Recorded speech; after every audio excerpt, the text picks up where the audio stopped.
Well my friends, এই বাচ্চা মেয়েটার বয়স 14। সুন্দরবনের শেষ প্রান্ত থেকে আনা হয়েছে ওর এই সেথি বা ভিটিরিগোর জন্যে। তো ওর টোটাল সিমটোমেটোলজি ন্যাট্রামিউরে আসছে, অন্য কোনো দ্বিতীয় ওষুধ আসার জায়গা পাওয়া যাচ্ছে না। তাহলে আমরা দেখব যে ন্যাট্রামিউরে কনস্টিটিউশনাল মেডিসিনে এই বাচ্চা মেয়েটার এই ভিটিরিগো দাগগুলির উন্নতি বা ইমপ্রুভমেন্ট হয় কি না। দুটো জিনিস আমাদের দেখার আছে, যে কনস্টিটিউশনের রোগ সারছে কি না, আর 2 নম্বর ভিটিরিগো হোমিওপ্যাথিতে ইমপ্রুভ হয় কি না। আগে আমাদের হাতে অনেক কেস হয়েছে, অনেক কেস হয় না, সময় লাগে। বাচ্চাদের হলে এরকম অল্প বয়সে হলে চটপট ইমপ্রুভমেন্ট হয়, আমি দেখেছি, আমার হাতেও হয়েছে। এবং বেশিরভাগ ক্ষেত্রে ক্যালকিরিয়া কার্পে আসে কিন্তু সিমটম নিয়ে আর কি। এই মেয়েটির টোটাল ন্যাট্রামিউরের পিকচার আমাদের এটাই দেখার, এই জন্য ভিডিওটা রাখলাম যে ন্যাট্রামিউর এই বাচ্চা মেয়েটিকে কতটা উন্নতি দিতে পারবে।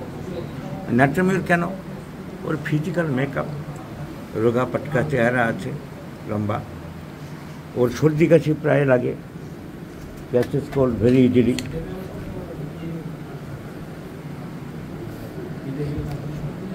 ক্যাচেস কোল্ড ভেরি ইজিলি, সর্দি কাশি প্রায় লাগে। ওর মাথার যন্ত্রণা রোদে গেলে বাড়ে। ওর লবণ খায় পাতে, কাঁচা নুন। ও রুটি পছন্দ করে না। ও রাগ আছে, রাগের সময় বোঝালে কমে না, চট করে রাগ আরও বাড়ে, জেদ ধরে থাকে। অনেকক্ষণ ধরে চান করতে ভালোবাসে, সহজে কান্নাকাটি করে।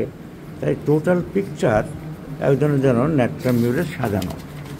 তাই আমাদের দেখার যে ন্যাট্রামিউরে কতটা ইমপ্রুভমেন্ট হয় বাচ্চা মেয়েটির।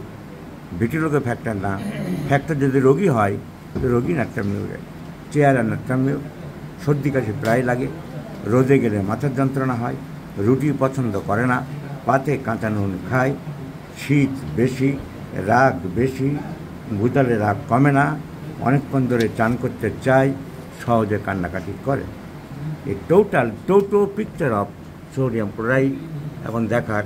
Sodium chloride 50 millesimal scale of potency দিচ্ছি সকালে একবার করে। এই ভিডিও যারা দেখছেন আমাদের হোমিওপ্যাথিক চিকিৎসক বন্ধুরা খেয়াল রাখুন, 4 মাস পরে কতটা ইমপ্রুভ হলো আমরা একবার দেখার চেষ্টা করব।